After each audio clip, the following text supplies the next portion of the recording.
اندازہ لگا سکتے ہیں کہ اپنی جان سے عزیز بھی کوئی چیز نہیں ہوتی. آدمی مال جمع کرتا ہے, آدمی اپنی جان کو تھکاتا ہے مال جمع کرنے کے لیے, لیکن جب جان پہ بنتی ہے تو وہی مال اپنی جان پہ بھی خرچ کرنے کے لیے تیار ہوتا ہے. ہوتا ہے کہ نہیں ہوتا؟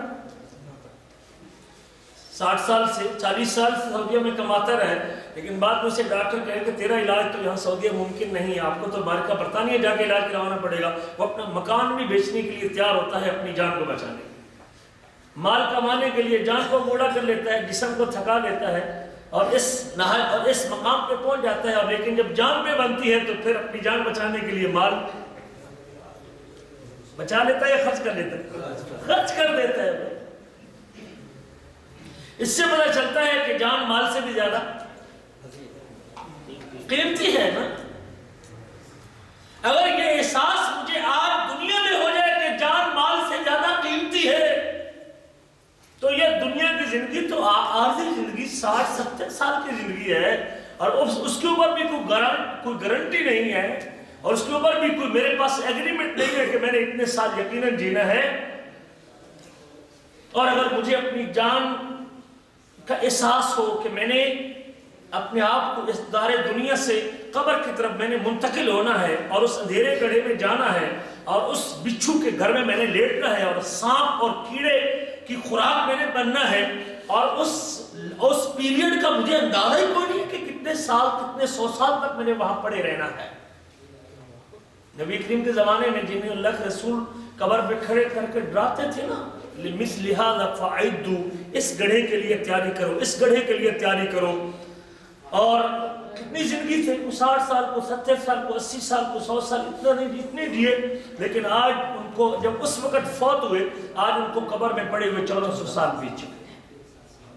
اگر مجھے اپنی اس جان سے عزیز, جان سے محبت ہے کہ یہ سانپ سے کے ڈسنے سے بچ جائے, یہ اندھے اور بہرے فرشتے کے ہتھوڑوں کی چوٹوں سے بچ جائے,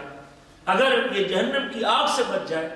جہنم کے بستر سے بچ جائے, آگ کے بستر سے محفوظ ہو جائے, تو پھر آج میرے لیے سب سے پہلا ہدف کیا ہوگا؟ اللہ کی رضامندی, اللہ کی خوشنودی, اللہ کے حکم کو پورا کرنا, دین پہ, ایمان پہ, اسلام پہ زندگی گزارنا, اور میں اس کے اوپر عزت محسوس کروں جب میرا یہ ہدف بن جائے. لیکن آج چونکہ مجھے اس کا احساس نہیں ہے, قبر کی زندگی کا, نہ اپنی جان کا مجھے احساس ہے, نہ آخرت کے ان مراحل کا مجھے احساس ہے کہ میں نے کن کٹھنائیوں سے گزرنا ہے. حشر کا میدان ہے, نامہ اعمال یا تو دائیں ہاتھ میں یا تو بائیں ہاتھ میں, اس کے بعد پل صراط بھی ہے, اور وہ کنڈیوں کی طرح کانٹے گی, وہ کاٹ کے جہنم میں لوگوں کو پھینکے گی. اللہ اکبر کبیرہ.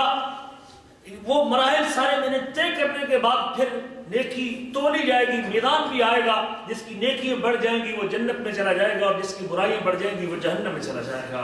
اگر آج مجھے اس بات کا احساس پیدا ہو جائے, اور مجھے اپنی جان سے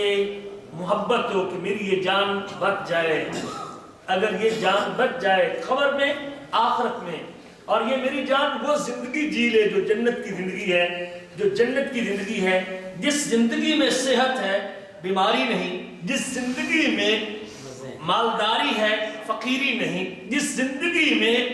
زندگی ہے, موت نہیں, اور جس زندگی میں جوانی ہے, بڑھاپا. اگر مجھے یقین ہو جائے کہ میں نے جنت میں جا کے یہ مزے لینے ہیں اور یہ فائدہ اٹھانا ہے کہ میں ان لوگوں میں شامل ہونا چاہتا ہوں کہ جن کو بڑھاپا نہ آئے, جو نعمتوں میں رہے, اور جو اللہ کا دیدار کرتے رہے, تو پھر میں آج سردی کے دنوں میں گرم بستر کو چھوڑ کے پھر میرے لیے اٹھ کے ٹھنڈے پانی سے وضو کرنا مشکل نہیں.